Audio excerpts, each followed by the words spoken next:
this week on the TIMEBAT show. So yeah, I agree with you. Five or six dates in or whatever, sure. But like, if you're getting intimate earlier, you have to pop it in there somewhere. Yeah. You got to be like, got a toe off, FYI. Don't freak out. Don't freak out, but one of my toes is not there.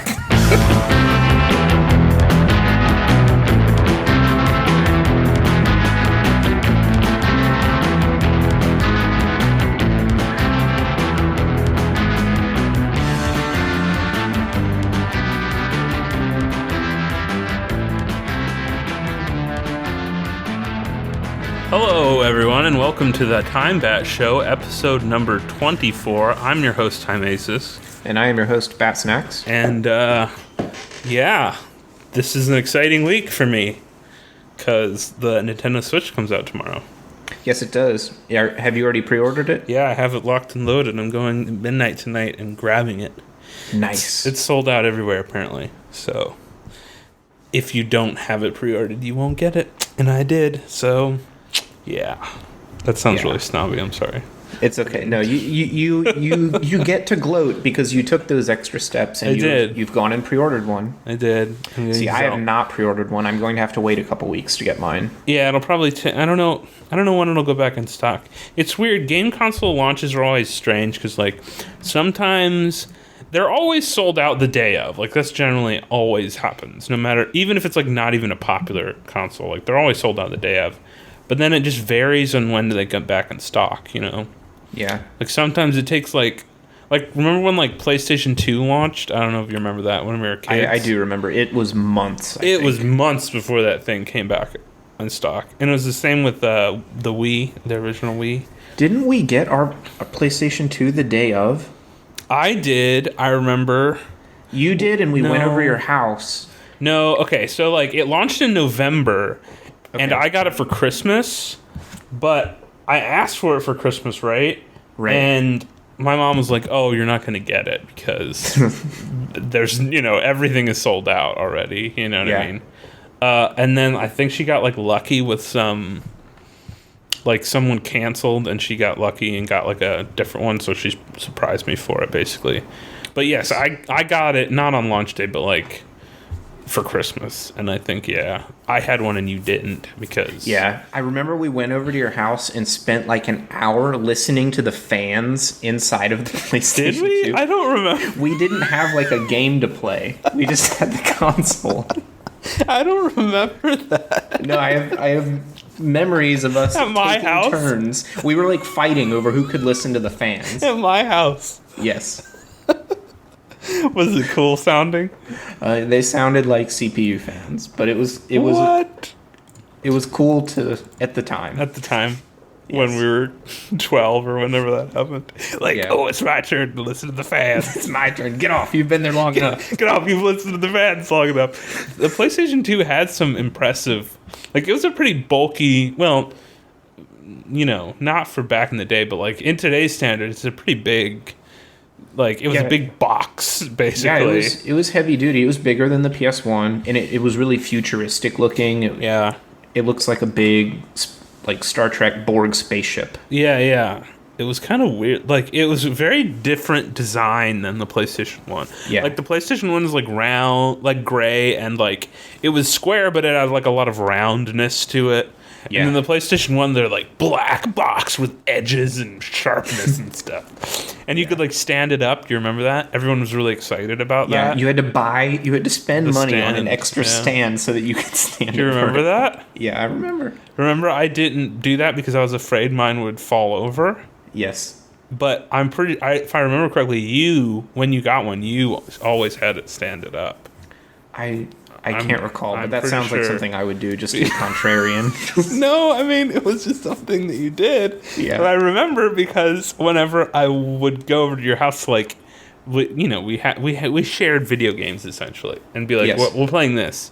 I would be nervous to put it in because putting it in on the side was always really weird because you had to, like, fight with gravity because it's up, it's vertical.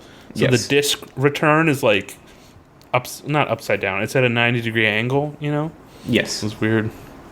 Hey man, good times. PlayStation 2.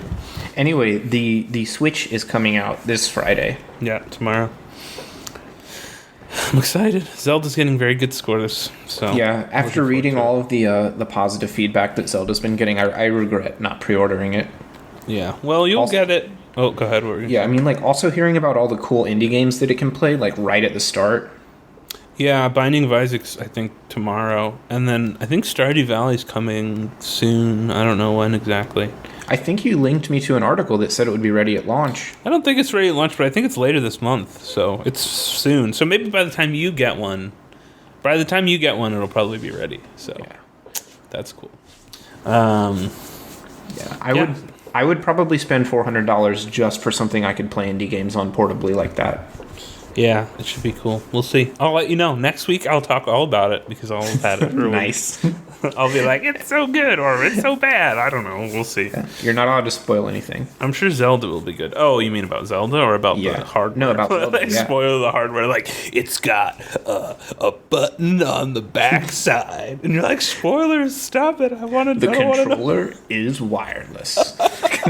It vibrates when the game has rumble features. Like, no, I don't want to know. Yeah, I won't spoil anything, don't worry. So yeah, I'll have a bunch of things to talk about that on Thursday. But for now, I'm very excited and I'm getting it. And it has some tech issues, it seems like, but you know, I'm used to that with buying something day one. So we'll see what happens. So what else is going on with you? Any exciting news to share with the class this week? Last weekend I watched the Oscars. Should we talk about that? Yeah, let's talk about the Oscars. We might as well. Like, briefly. I didn't watch it, but I followed along like on a blog or something, you know, while they were happening. So, what are your thoughts on all that stuff? I didn't see. I don't think I saw any of the movies that were nominated. You really didn't? You really didn't? I don't think so. Wow, you're bad. I didn't see La La Land. I didn't see Moonlight. White Hats. I didn't see Moonlight. White Hats? What's that? The White Helmets, the documentary that won. Oh, White Helmets, yeah. Didn't see... Oh, I saw... Oh, no, I saw... What was the animal movie from Pixar? Oh, Finding Dory. No, the other one. And Zootopia. Yeah, I really enjoyed that movie. I'm glad that won. Yeah. That was a really good movie. So you saw a lot of the animated ones. Yeah. I didn't see any of the big people ones. What a populist moviegoer you are. I saw the Pixar ones. I saw the Disney ones. I wanted to see Arrival, but I just Arrival never did. was good. All the other movies just weren't very interesting to me. Well, I mean, a lot of times Oscar movies are like that, right? They're very drama focused. I will go see the Mel Gibson movie just because I really like Mel Gibson. Hacksaw Ridge. Yeah, I think he's a really talented filmmaker, actor, supposed to be good. Yeah, he's like a bad person, but he's like really good at being an actor, and he's like really good at movies. Yeah, and I think that makes me like him more. That he's like bad, but he's really good at movies. That's such a weird thing to say. I wouldn't like him as much if he wasn't just if he hadn't have said all that terrible. He's like a terrible human being, but he's like really good at making movies. Yeah, like really good at it. Like, think about it. Who else can say? I mean, you know what he said. No, Who else I know. can say all of that stuff and come back and win an Oscar? Like, I mean, he didn't win an Oscar for Hacksaw Ridge. I don't think. Are you sure it didn't win any? I think it won something. It must have won at least one. I think it did. But, I mean, anyway, he won an Oscar for, like, not Best Picture, but he won, like, Best Director or something for, like, Apocalypto or something when that came out.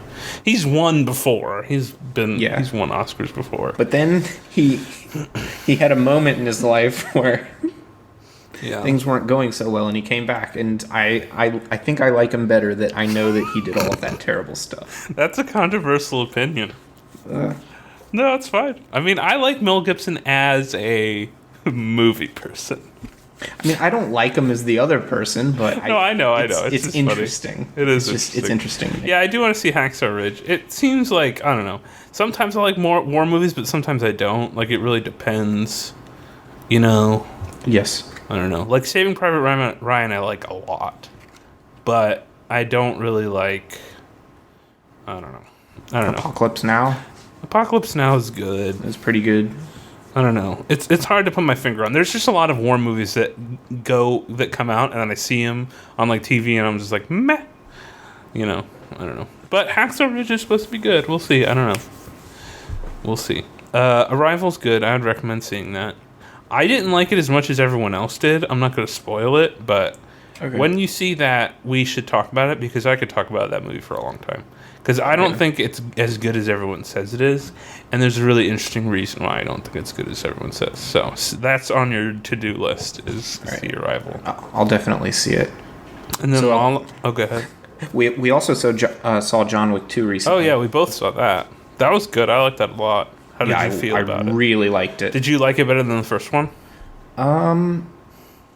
I liked it as much as the first one. I think I liked it a little more than the first one, and the reason was because I think I really liked the mythology building of John Wick 1, and they like kind of ratcheted that up even more for the second one. Yeah. So I really liked that a lot about it. The only thing I didn't really care for 2 is it kind of spent a lot of time like going over what happened in John Wick 1. Yeah. And so I would have appreciated if they were just like, no one cares. It's an action movie. Everyone who's seen John Wick 1 has seen John Wick 1. They get it. Yeah, let's just go. You know what I mean? But that being said, the beginning fight sequence bit was cool. But I thought like the first like 20 minutes of the movie were kind of unnecessary. Like once he got into like Rome, like the movie like that's when the movie starts. Non-stop, like awesome. You know what I mean? Yeah. But you know, it's not doing well in reviews. John Wick 2? I thought it was doing pretty well. I heard some negative opinions about it.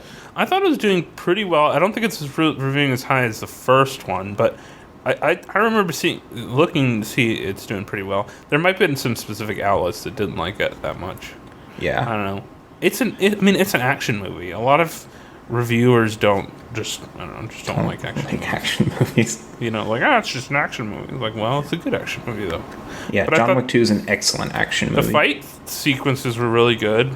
The shooting was cool. Yeah, I liked when he shoot the guys. I like when he shoots. I liked when he shoots the people. I thought I think my favorite part, without spoiling too much, is when he gets back to New York, there's a specific montage that happens with him fighting a bunch of different people. And that's a really fun part of the movie. You know what I'm talking about? Yes. Yeah. When some of the mythology is confirmed. Yes. Yes. Like that's a really fun part. That part was amazing. Like, wow, that's really cool. Yeah. So, yeah, that was really just a cool moment. He's like walking. And he's like, oh shit, there's all these people after me now, and you know he has to like fight them. And I don't know, it's just fun. So yeah, John Wick 2 is good. You should.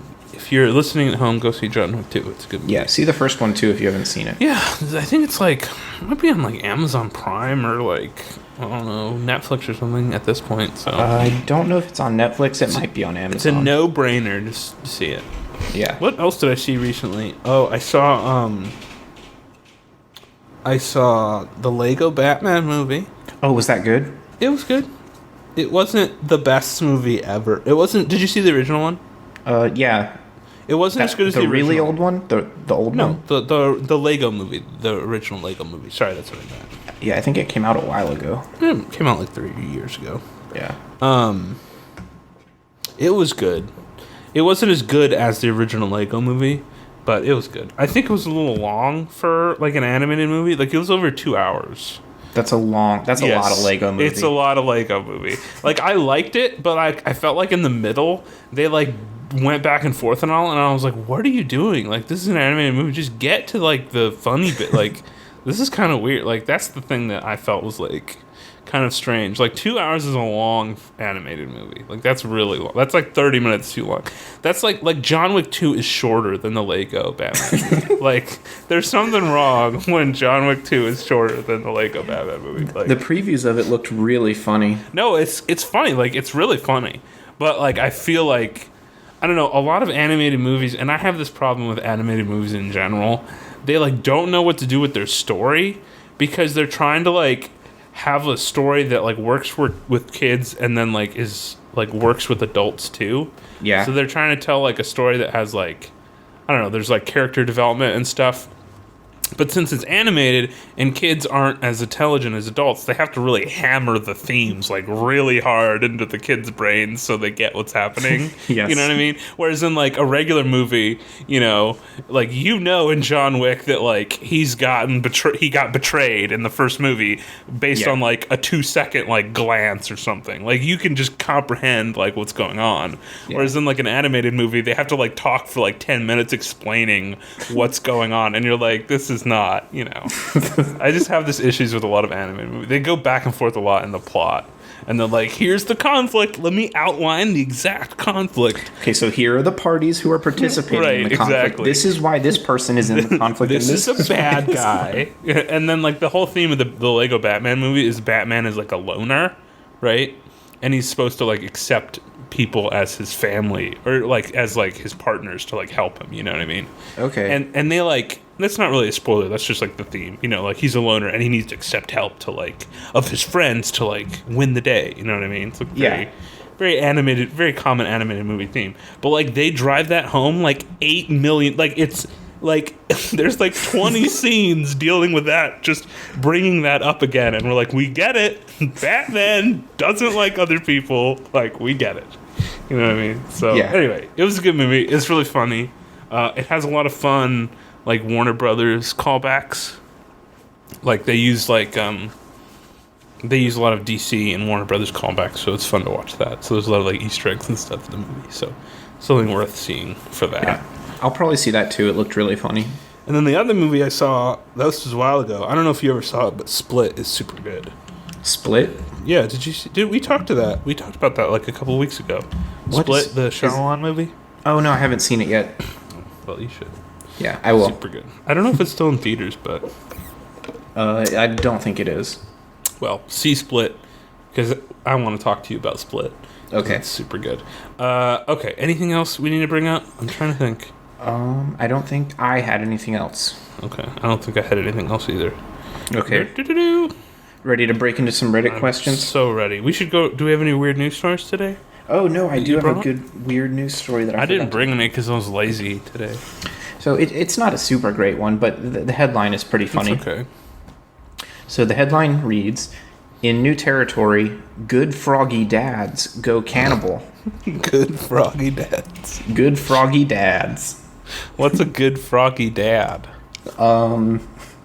So apparently, where is this at? Sounds like a band name or something. Good froggy dads. Well, it says they're poison frogs. I don't know where they are, but in the environment that they're pretend it's in Brazil. Yeah, it's in the Amazon somewhere, probably. Yeah. Apparently, a good froggy dad will go around and eat other froggy dads' eggs so that his offspring have a better chance of succeeding. Whoa, that's dark. Yeah, it is really dark. So basically, what you're telling me is a parent goes around and murders someone else's children so that his children has more chance of succeeding in the wild. Yes. Wow, Mother Nature is cruel, man. Yeah, I mean, that's something. It'd be really... So he eats the eggs? Yes, he eats them. It'd be really cruel if you, got the eggs and then, fed it to his young. That would be terrible. He ate them all and then he, vomited them. Regurgitates them up to, his young. And they're like, baby frog eggs. Here, baby frogs. Eat these other baby frogs. For strength, they get more strong because the baby frog eggs contain all the nutrients a growing frog needs. Yes. So it's, super good. They acquire their spirit energy, too. Yeah, that's how that works. They consume their soul. Yes. Do frogs have souls? I don't know. In your opinion, you think? Sure. Really? You think frogs have souls? I mean, why not? I mean, that's fine. Where's the line of demarcation for animals having souls? What animals do you have to draw the line? You're like, nope. Sorry.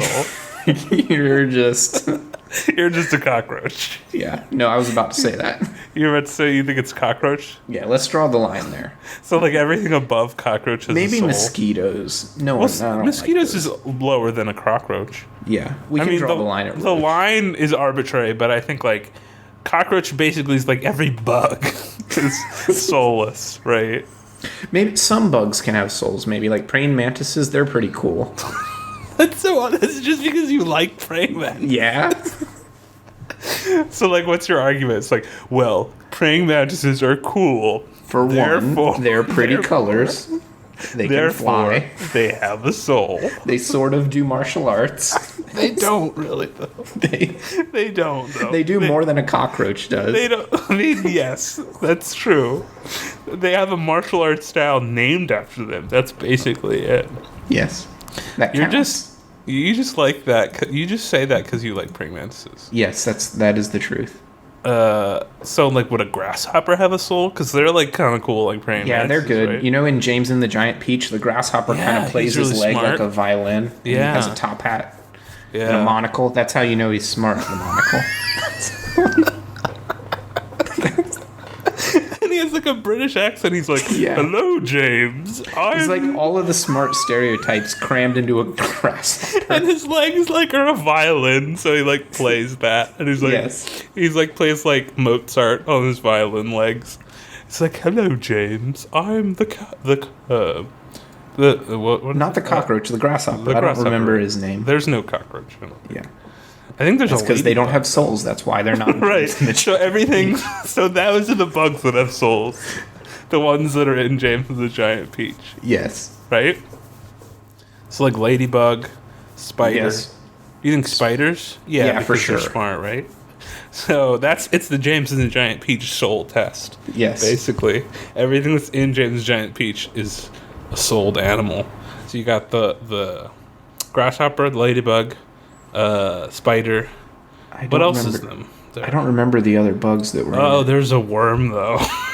Oh, I don't know about this test anymore. Maybe this doesn't work. Remember, there was a worm. No, the worms don't. Do you remember the worm was like? He was like a British worm. Wasn't he really happy? Yeah, but he was like a happy worm. He had like a Liverpool accent or something. Like he sounded like a Beatle. Like he was like, "Hello, James." Yeah, I remember. I'm an earthworm. Or whatever. Do you remember that? No, I have memories of that movie. I watched it a lot when I was a kid. I got it. I have a GIF of all the animals here. We have the spider, the ladybug, the worm, the grasshopper, and the centipede. Remember, centipedes can have a soul. Remember this? The centipede was my favorite character in that because he was like he was like a blue collar guy. Yeah, he was like the brave one. Yeah, he was like, "Hey, James, I'm the centipede." And he would remember when they got the peach juice? He put his in like a beer mug, and it was totally like it was meant to be a beer that he was drinking. He was like, "This is some good peach juice, James."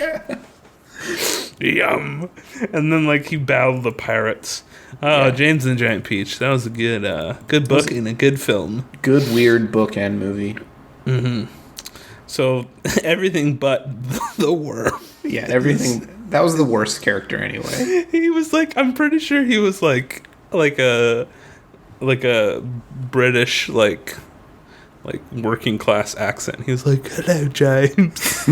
I'm just the lowly earthworm," or something. Anyway, so what the hell? How did we start talking about James? Oh, the animal soul thing. Yeah, I forgot. Yeah. So anyway, frogs are eating other frog babies in an effort to good for them. Good for them. Like what you gotta do what you can as a parent. Right? Yeah. No, can't hold it against them. No, they have their kids' best interests in mind. That's true. That's more I can say about some parents. Yeah. Right. What do you want? Do you want to get into some questions now? Sure. If you Let's open with a serious one. Well, not a serious one, but like a practical one. So, have you ever been in a job interview and you were asked what your greatest weakness is? No. Well, you know what I'm talking about, right? That's like a pretty common question. It sounds like a job interview question. What is your greatest weakness? The question is, how do you answer that gracefully?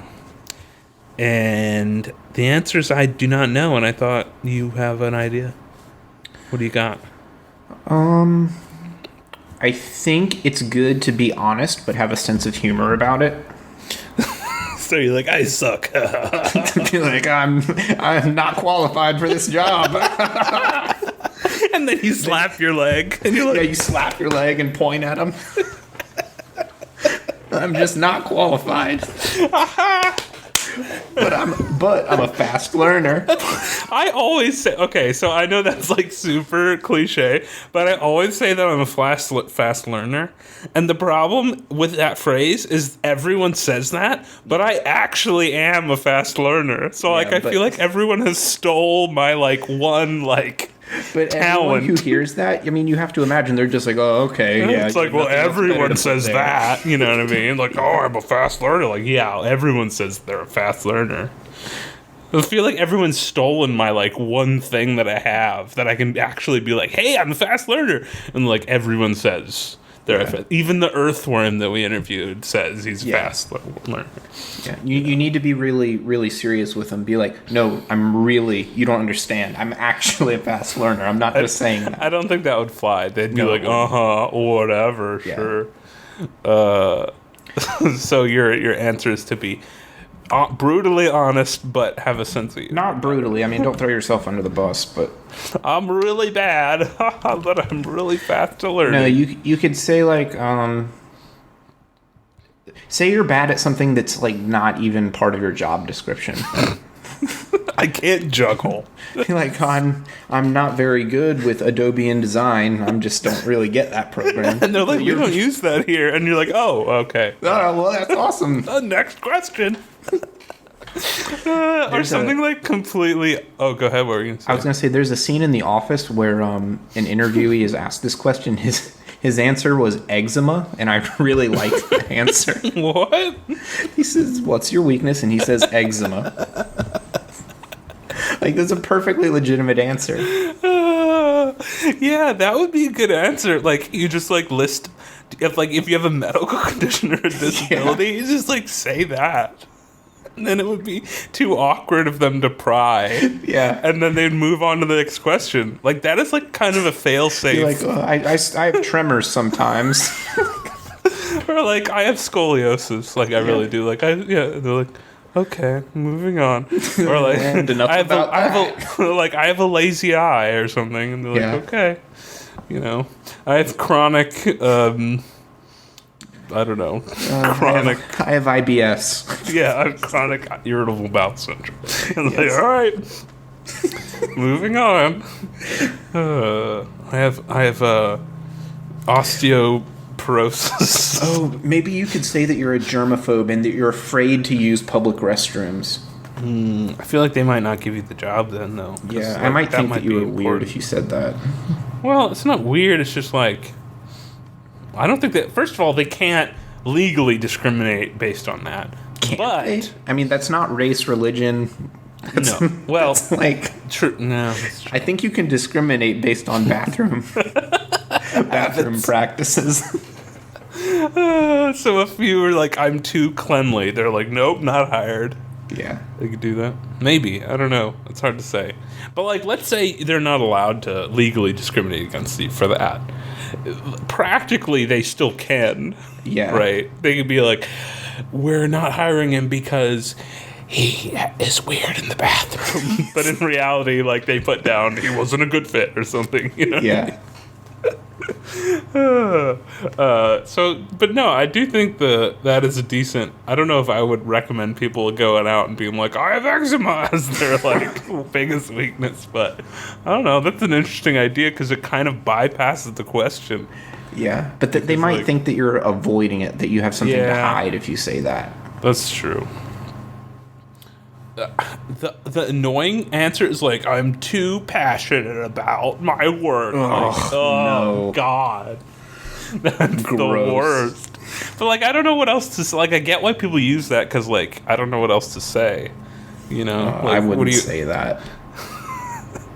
I'd be pass. I don't want to answer this question. I think my honest answer would be I have a hard time not speaking my opinion. not speaking your opinion. Yeah, like I compulsively tell the you're truth. vocal about which could be. Which could be bad in the wrong situation. That's a good answer because it's like in some circumstances it's good and in some circumstances it's bad. Mm-hmm. So like that's not really like an obvious negative. That's like, okay, this could get annoying, but it's probably good in the long run, I guess. It's like respectable maybe somehow. Yeah. I have that same kind of. I mean, I have the exact opposite. I'm really good at holding my tongue, but it's a good answer. Right. Yeah, no, you're right. Yeah. All right, you have one for me? Ready for another question? Go. Okay. What is the worst name you could possibly give a child? I feel like we had this one last week. No, we didn't have this one last week. Okay, boy's name. Are we talking about like real names or something I can make up? Because I can make up something really bad. But I mean, I don't think we should go to make up just because the things we would make up would not be safe for this ham podcast. Sandwich is the boy's name. No, I don't know. I'm trying to think of like the worst name. Tucker. Yeah, that is a weird name. Tucker's no good. Tucker. That sounds like a last name. Yeah. Doesn't it? Tucker? Yeah. It's my last name. I can't think of anything. Anything that starts with a B that has a G in it. Like Bilgram. Bilgram. Bogan. Boggle. Bogan. Yes, Bogan. That's the worst name. Bogan. I think that is like a slang for something in Australia. A bogan?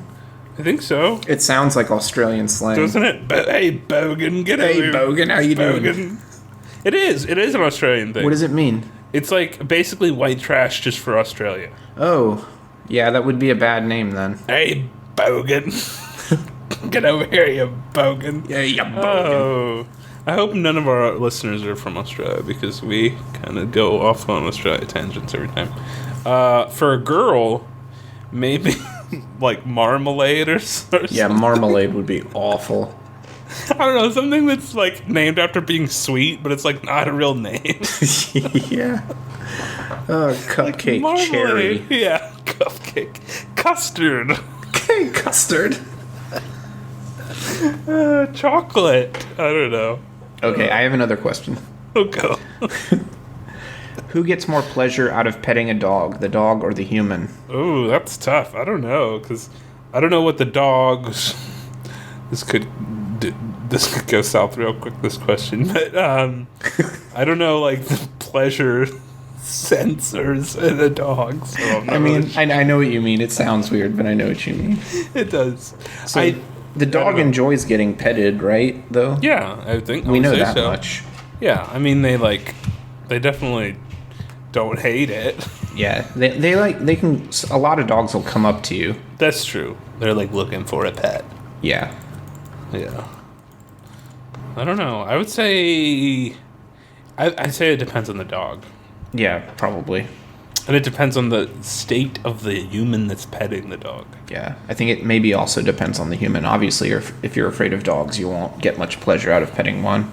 I like petting dogs, so Same. I would say me. But at the same time, like, maybe this dog really likes to get pet, so I don't know. It's the dog. Okay, here's this is a morbid question, I'm sorry. What is the proper protocol after someone loses a round of Russian roulette?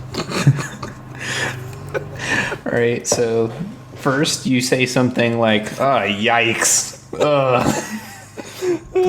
Maybe you should make like a really bad joke about the person that just died. Better luck next time.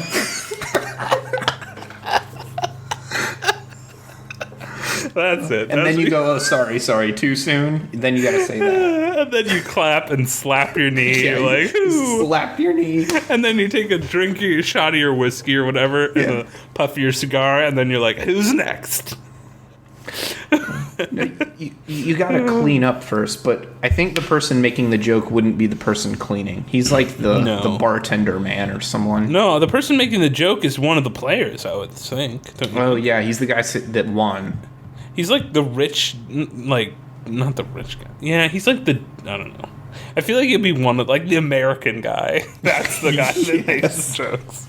Like, assuming this is like an international Russian roulette table, right? Yes. Assuming this is a Western movie. Yes, the like dumb American cowboy is the guy who's like, oh, better luck next time. Yeah, it's basically the dumb American cowboy, that guy from The Princess Bride, and then like an evil Russian. A Russian guy, and then like one other person. Yeah. Maybe like a smart like European, like Western European professor, like from like England or France or something like that. Yeah, and then maybe like a Chinese general or something, like an honor. Who's very like stern and like doesn't talk. Like he's just very like stern faced. Yeah. You know, he's very soft spoken. Or he's not soft spoken. He's very like he doesn't say much. He uses his words wisely. Yes, there you go. He's stoic. Yeah, this is the cast of the Russian roulette. Yeah, so you got the American cowboy, the Sicilian. You've got the Russian guy. The big Russian guy. The Western European professor and the Chinese army general. And the American cowboy wins and he goes, oh, better luck next time. But what? So like when everyone's dead except him, he's like, "Who doggy?" or something. That was fun, and then he just leaves or something. Because in Russian roulette, don't you have like 6 bullet or it's like a 6 bullet chamber, but you only load 5, right, or something like that. I think. You only load 1. Oh, you only load 1? Did we accidentally pick 6 exactly? Yeah, we did. Oh, that's perfect. Yeah, good work. So that's an actual game of Russian roulette. I think only one person survives Russian roulette, or maybe I'm getting it confused, and only one person dies of Russian. Maybe I think that's what it is. Yeah. I think you can play it either way. Different rule sets for different cultures. If you're talking about true Russian roulette, you know. But if you're talking about like Sicilian Russian roulette, they load all 5. They load all. But like, what if the first guy doesn't shoot the bullet? Like, what do you mean? The first guy pulls the trigger and it doesn't fire, and he's like, "Well, good luck, guys. Have fun." And then he like passes it over, and then like the other guys are like looking at him like, "Oh god." Well, and then he just like leaves. Like, well, that was fun. See you guys later. Yeah, you're right. Okay, it can't be 5 because if the first one doesn't, it's really awkward for the people. They're like, well, now I get to commit suicide. Yeah, that's Sicilian rules. That's like that's like bad rule of Russian roulette. Yeah. I think the real one is like, it's 1 bullet and you just pass it around. Yeah. And then I think if you do it to play like one person is like the winner of the whole group, like everyone dies but one, what you do is when someone dies, you load another 1 bullet in again, and then you just go around. Yeah. Okay. I think we got the rules down. See, we just didn't have the whole rules of Russian roulette down. We worked it out though. We did. I feel like when it get to the cowboy, like if there's only one person left, he would like try to shoot the other person with the gun instead of himself. No, here's what he does. He loads up another bullet for himself because he's a cowboy. Ooh, like he doesn't secretly? Care. Yeah. And he pulls it twice, and then he aims it at like the Sicilian or someone, and he shoots it, and he gets it right. Wouldn't that be cool? How did he do that? Just dumb luck, right? He's guided by Lady Luck or like Destiny or something. He keeps like a Queen of Hearts in his pocket. Yeah, he takes out the Queen of Hearts and throws it on the table, and that's supposed to mean like he knew or something. No, he throws the Queen of Hearts and then he shoots through it. Oh my god! It just keeps getting better. Into the last guy. And then he drops the gun on the table and's like, "Ooh, doggy," and then he like leaves. Takes like a shot of whiskey and then he grabs all the money. I'm assuming they're betting. Yeah. And he takes off. And he moseys out of the saloon. And they don't ever see him again. So in this scenario, like there's no protocol. You move on, you know. Yeah. someone dies, like, all right, leave them there. Playing. The butler will clean it up later or something. I don't know. Hey, Alfred, we got. I'm assuming. Yeah. We got a 1094, Alfred. I'm assuming there's like a butler in this situation, like the rich guy that's hosting the Russian roulette party. Yeah, has like a butler, and maybe the butler, if like the host dies, the butler like is now like the butler of the winner or something. You know. The guy hosting could just be like he does it for fun. An entrepreneur or something. He's like a Middle Eastern like genie guy or something. He's an importer. We need to get all the stereotypes. He's an importer exporter. Yeah. He sells spices. It's terrible. It's perfect though. This is like the most stereotyped game of racist Russian roulette. But he doesn't die. He just hosts the party. Yeah, and he takes like a cut of the bidding. Yeah, he takes a cut of the winnings for hosting. It's like an underground thing. Like his shop upstairs sells exotic spices, and then like downstairs is like the secret Russian roulette room. Yeah. Or if you got a group of like 5 or 6 people, you can play Russian roulette. Yeah. He's also like a stolen art dealer. On the side. And all around all the people playing is like stolen artwork and stuff, of course. And he's like, yeah, see that Mona Lisa over there? That's the real one. The one in the Louvre. That's fake. I got the real one. I traded it for some allspice 3 years back or something. All right. That was a good question. Go ahead. You have one. Go ahead. Yeah.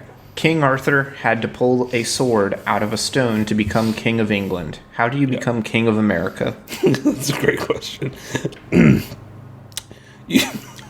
Other than reality TV. Should they be pulling something out of something else? It should be kind of a symbolic gesture. So does it need to be a weapon out of something? I think it would be a weapon. So like a shotgun. I was going to say a musket. A musket. Okay, yeah. A musket out of... I don't know what it would be out of. Pull a musket out of Old Faithful. And it like releases the spring. Stuck in Old Faithful or something. Yeah, that's good. I think we can get deeper though. Yeah. You can pull a oh god, I'm blanking. I need a good weapon.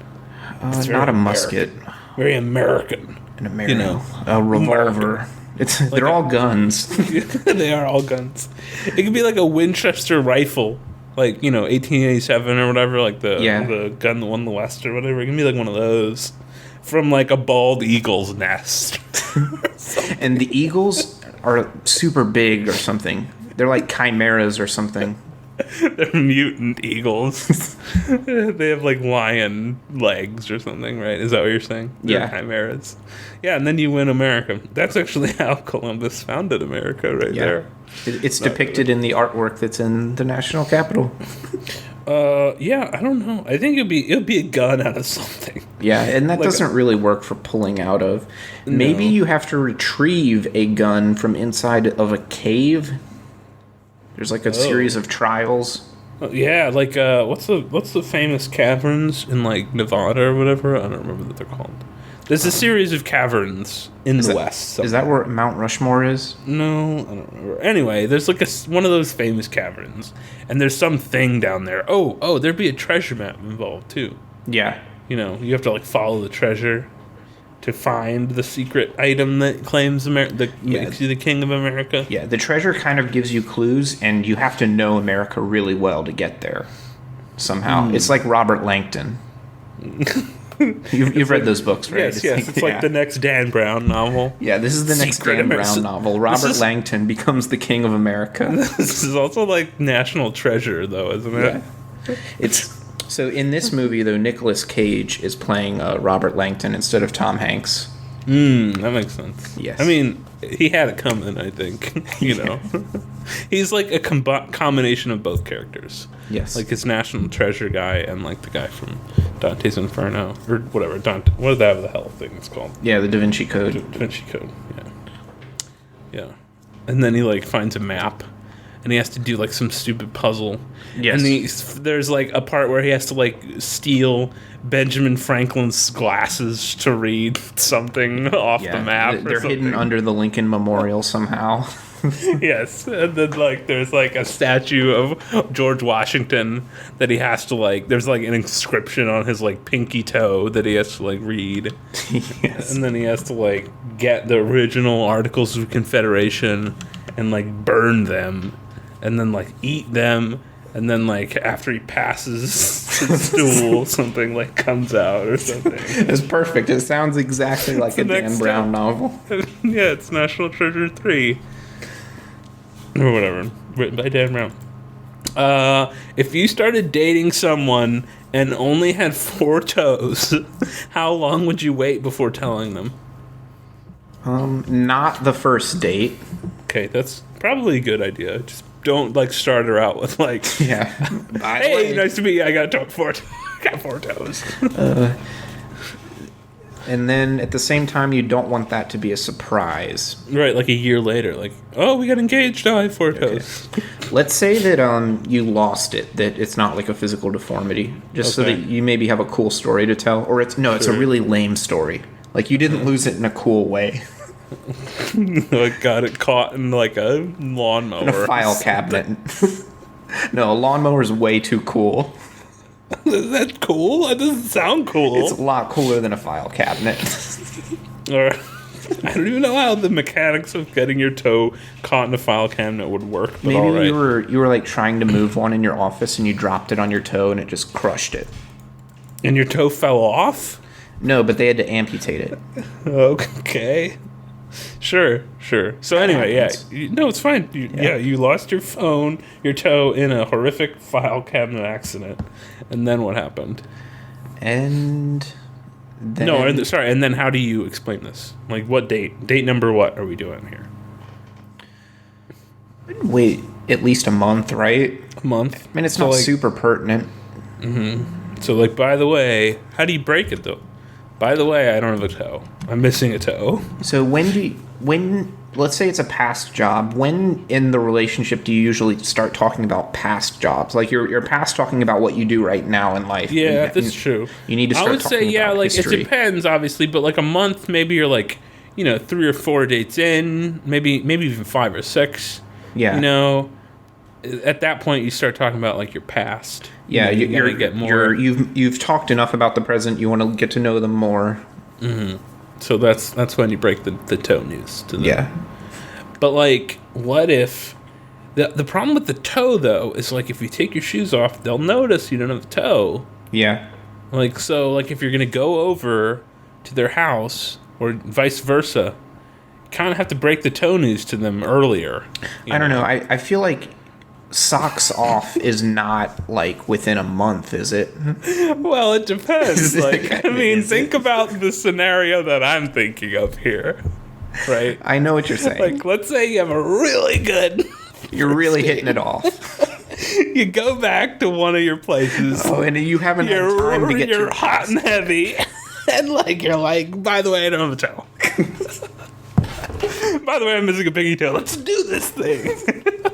Like, what? I mean, there's no good part of that where you could say the toe thing. You can't really do that in a graceful way. So, just be like, I like to do it with my socks on. I mean, that's fair, I guess. That's weird. It's weird, but that's fair.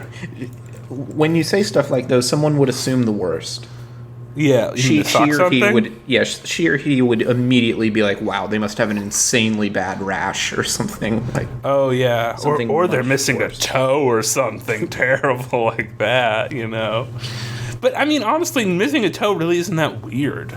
Like it's weird initially, but it's like You know what I mean? Yeah, I would be like, okay, whatever. It's just a toe. Like once that's out in the open, it's like whatever. Who cares? But it's the awkwardness of getting to the toe. That's the weird part. Like, when do you bring that up? Like, that's weird. So yeah, I agree with you. 5 or 6 dates in or whatever, sure. But like, if you're getting intimate earlier, you have to pop it in there somewhere. Yeah. You got to be like, got a toe off, FYI. Don't freak out. Don't freak out, but one of my toes is not there. Let's get this party started. And that's basically all you say. And if they question it, and then you're just like, you'll see. Don't worry about it. Doesn't affect anything but that. Okay. Do you have another one for me? Otherwise, I have one for you. If fruits and vegetables were illegal drugs, what would some of their street names be? Were illegal drugs? Yes. Apple would be like the red crisp. You got any red crisps? They can be green, though. Maybe green is true. Like the higher quality. That's like the higher end stuff. Like crisps is just apples, right? Yeah. But then you got the red ones, and then you got the green ones. And the green ones are like better in like pies and stuff, you know? Like, yeah, and the reds are more like everyday snacking to get your fix. Snacking, yeah, exactly. So the greens cost a little more. Yeah. But the greens are much better to like bake into brownies and stuff like that. Not brownies, that's disgusting. Well, I was making a marijuana reference. Yeah. You know what I mean? I know what you mean. No, you would use them in a pie. How about like watermelon? Ooh. You can't use the word melon. It would be like, you got any big red? But it's not even red. But it's the good part is red. Oh, so it's like big red. Oh, I see. Yeah. Big red. Oh, that's good. Got any big red? Got any big red? How about a pineapple? Like I'm thinking of like the prickly parts. I was thinking right? Prickly pear.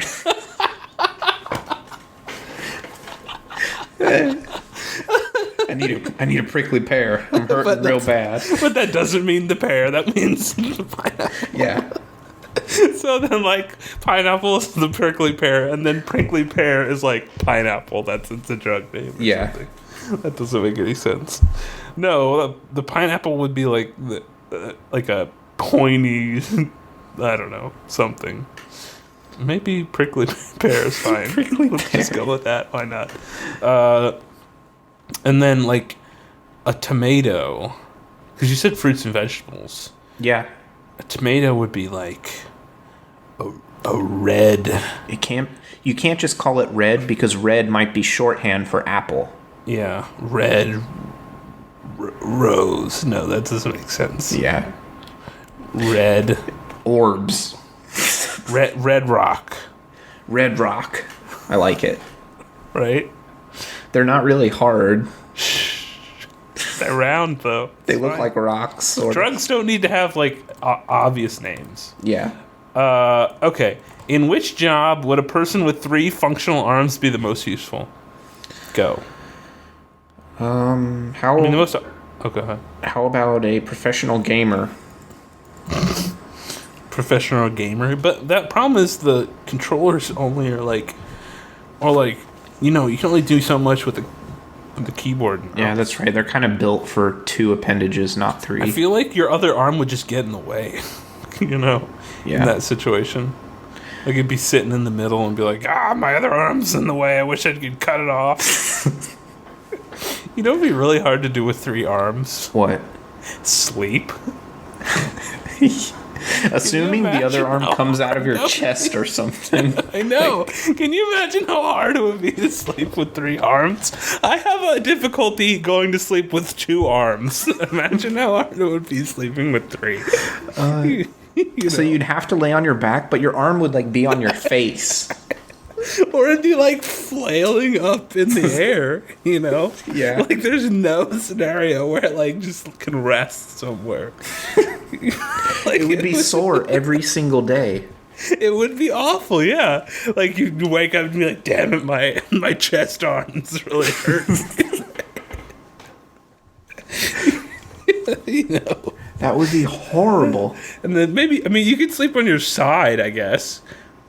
Not well. I mean, like, that's so many arms though in one. I know what you mean. It's like one too many arms resting on the side. But you're like, okay, so you're laying on your side, got your right arm. Let's say you're laying up. with your Yeah. Your right arm is up. Yeah, so you're laying on your left arm basically. You're laying on your left shoulder. Yeah. You know what I mean? You got your right arm kind of up, and then you got your middle arm that's kind of like straight out. Straight out. And then you got your right arm kind of resting on top of your middle arm, I guess.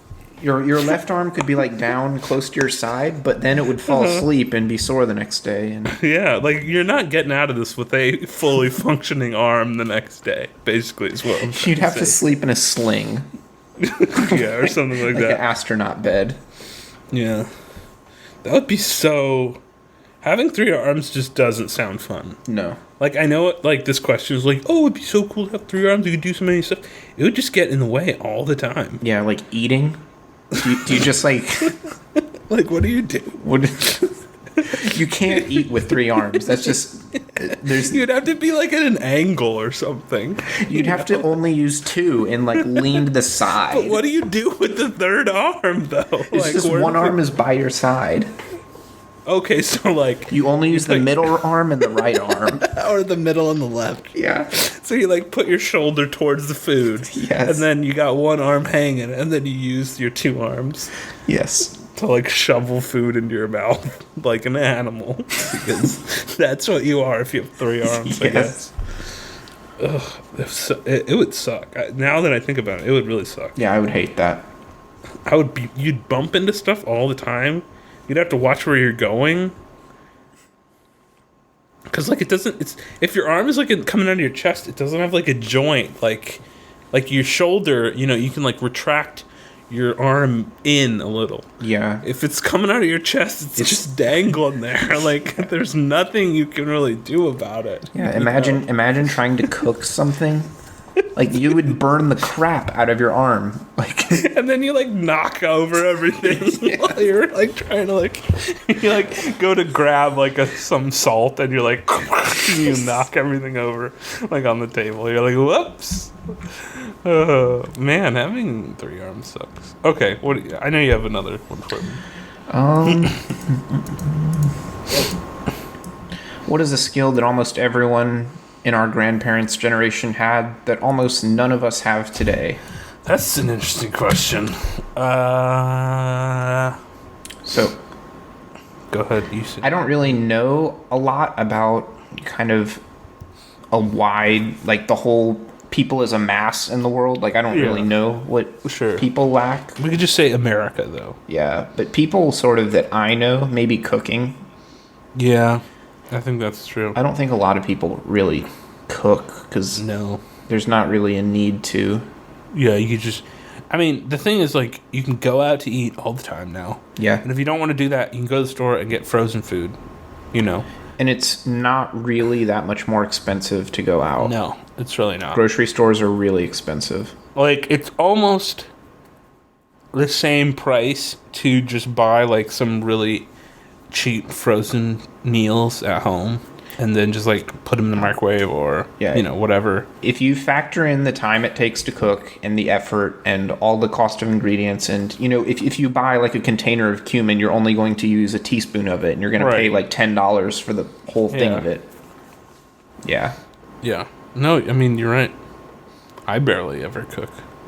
I cook a lot, but that's because there's not really amazing places to eat around here. But I know what you mean, like, I don't know. There's not a need to do it anymore. Yeah, you don't have to cook if you don't want to. In the past, you kind of had to. Yeah. I mean, you could go out to eat if you wanted, but, like, that was, like, a special thing. Like, maybe once a week. Yeah. On Friday or something, on a date night or something, you know what I mean? Yeah. Because there weren't that many places, and they would all be pretty expensive. But now you got, like, a place for everything and, like, every budget, You can pay, like, 50 cents or you can pay like $100, like anywhere in between, basically. And another thing that I thought of, sort of small talk. I don't think people are very good at that anymore.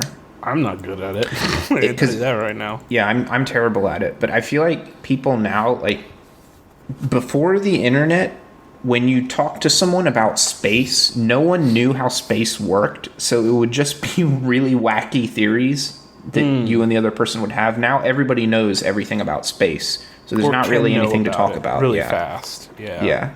Like that topic that you want to small talk about, they already know it. Or if they don't know it, it means they don't want to know it. You know what I mean? Yeah. Because they could have learned everything about it already. Yeah. That's actually a good point. If they were interested in it, they would already know everything there is to know about it. And if they're not interested, they don't know it. So bringing it up is basically pointless. Yeah.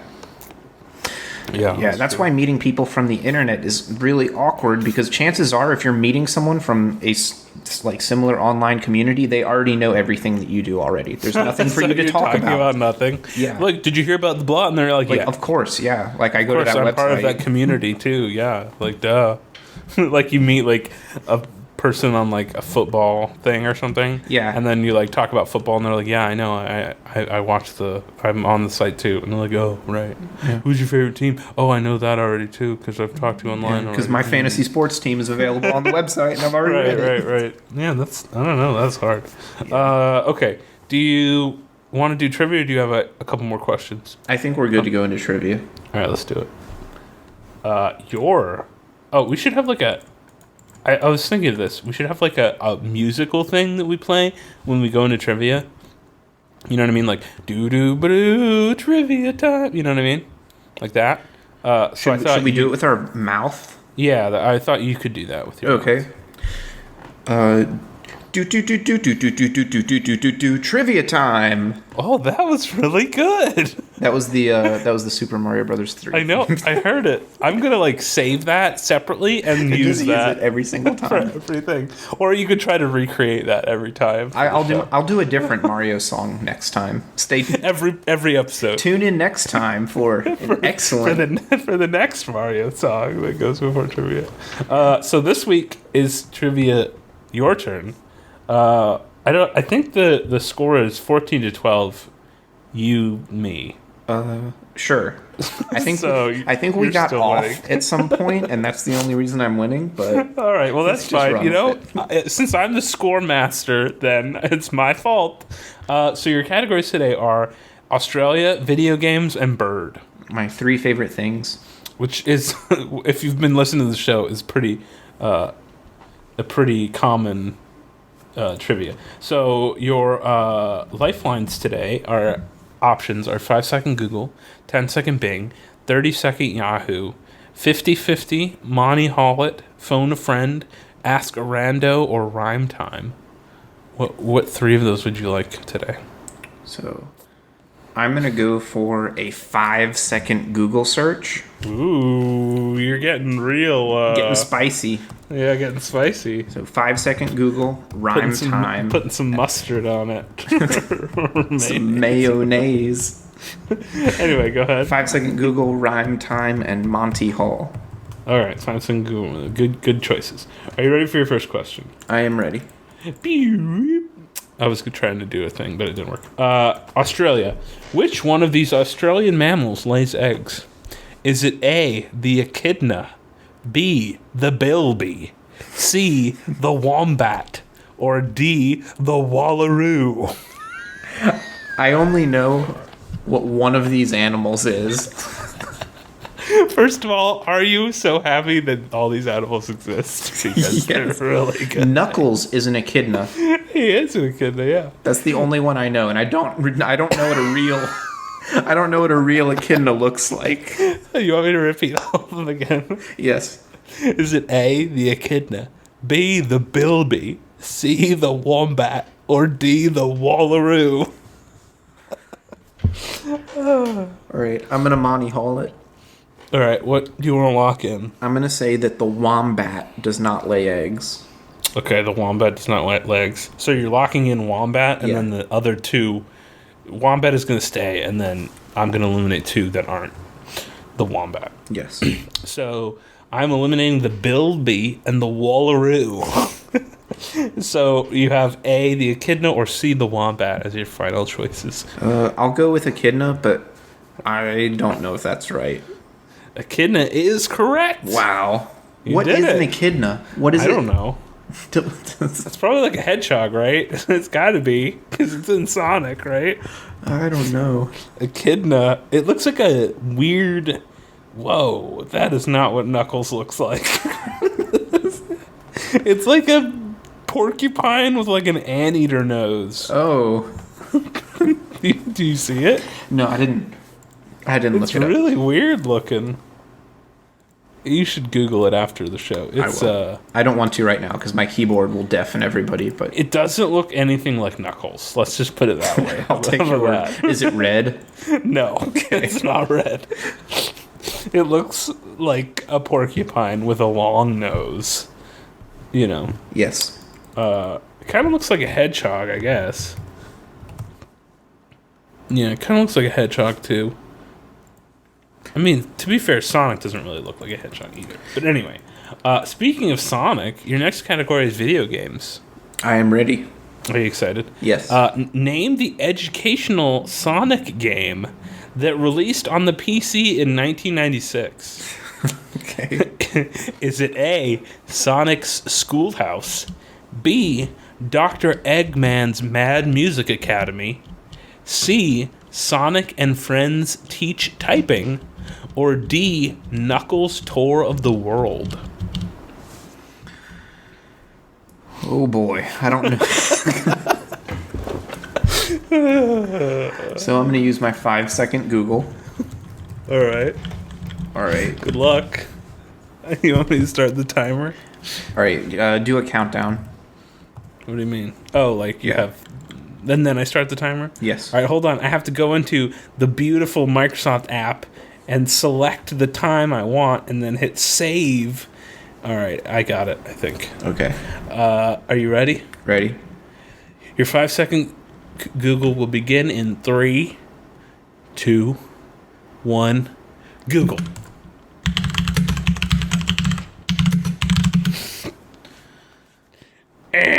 Time's up.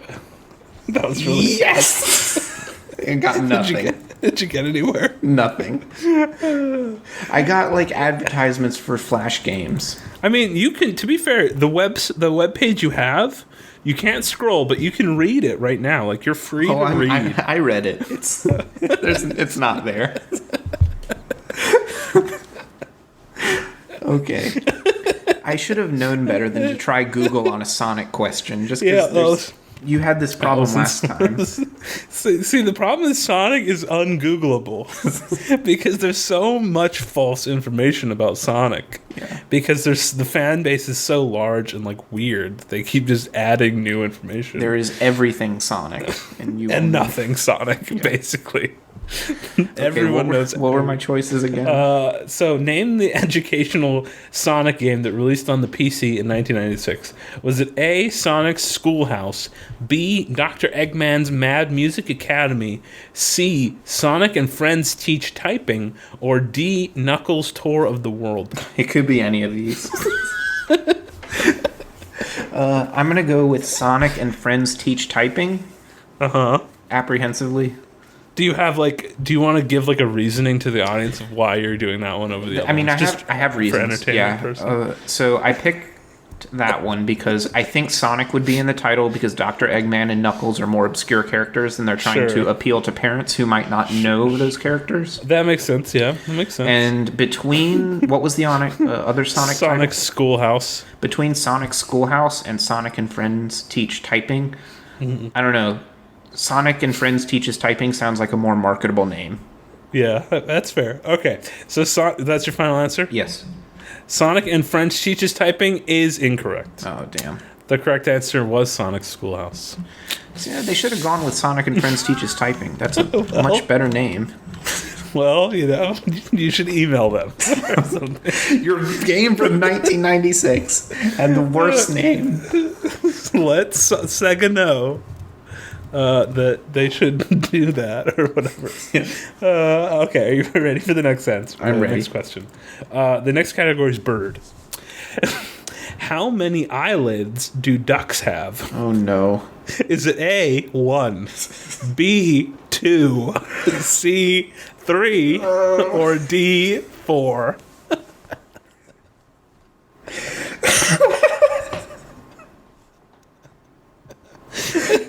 Is this a question? It's a question. It's a real question. Is it just one? Are you just like messing with me? Maybe. I don't know. You have to find out.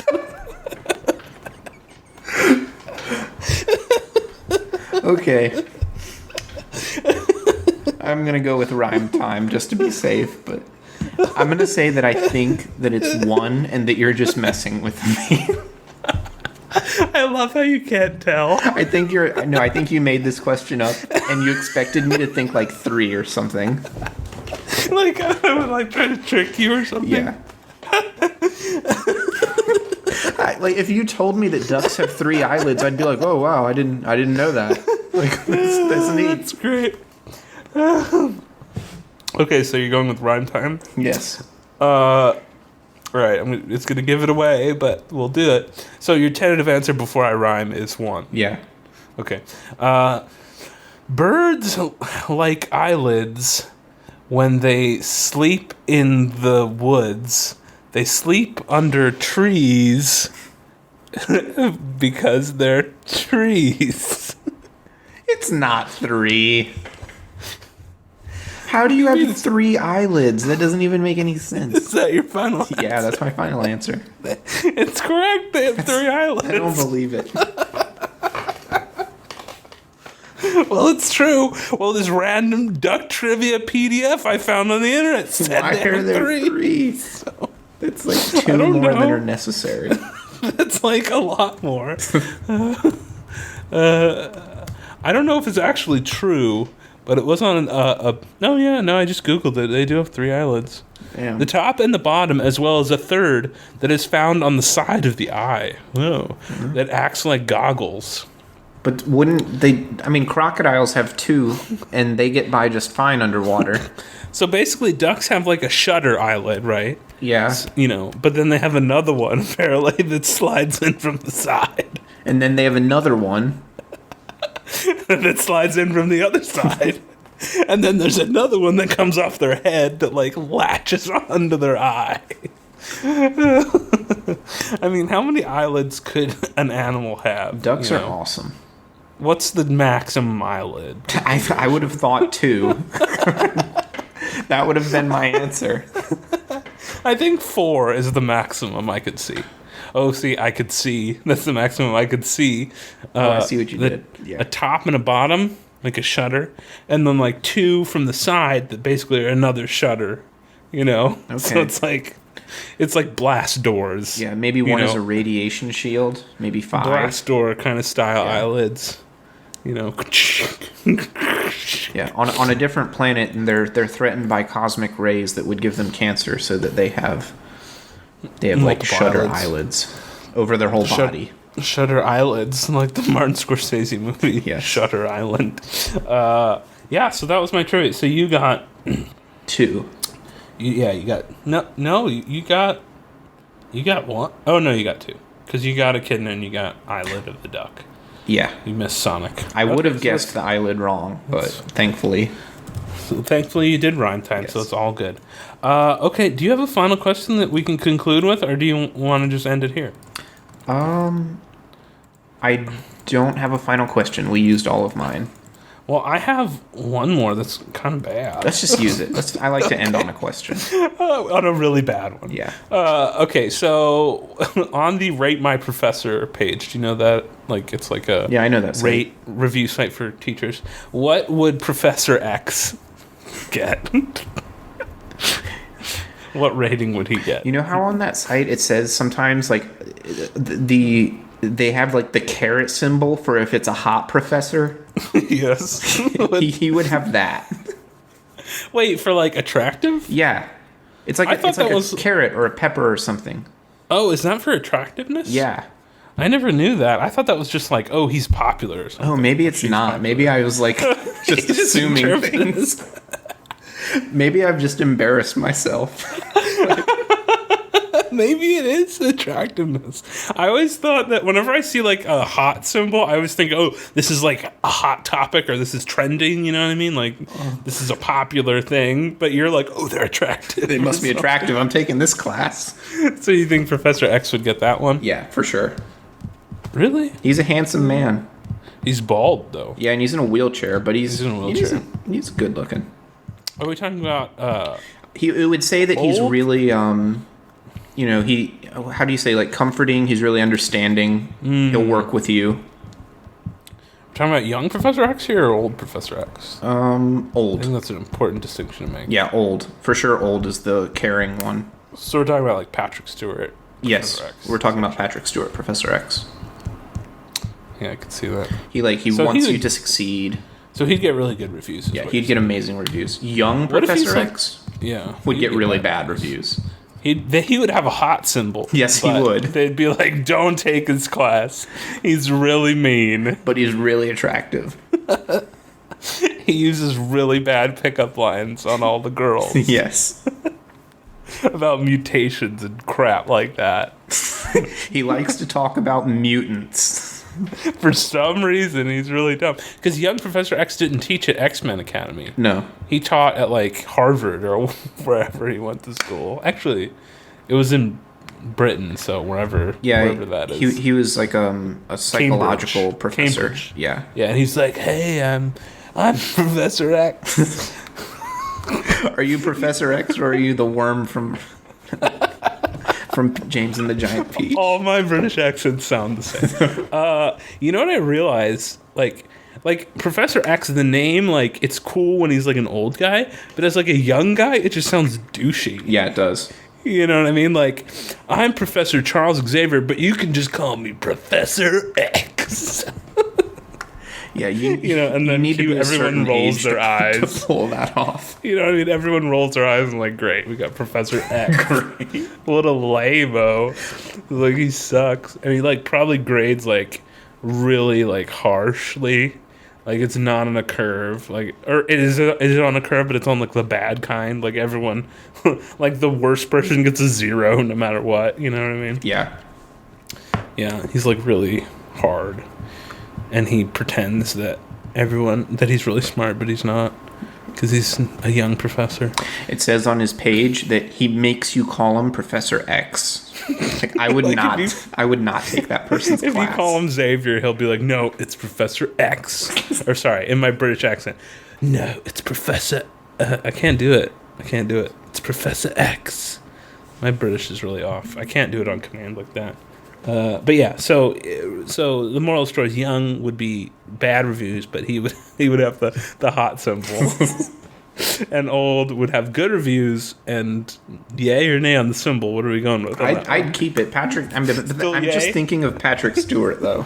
So old Professor X, that's like prime professor material. Yeah, it like checks all boxes that you'd want in a professor, really. Yeah, you know. And I mean, if you're at the X-Men Academy, you're already probably having a good time, you know. Okay, well, I think that's all the questions I had. You want to close out the show? Why don't you do the sign-off this time, because I always do it. All right, this has been episode 24 of the TIMEBAT Show. You can contact us at contact@timebatshow.com. Or you can tweet at us at TimeBatsHow. Yes. Sorry, I wanted to get that in. Yeah. And that has been episode 24 of the show. Thanks for listening.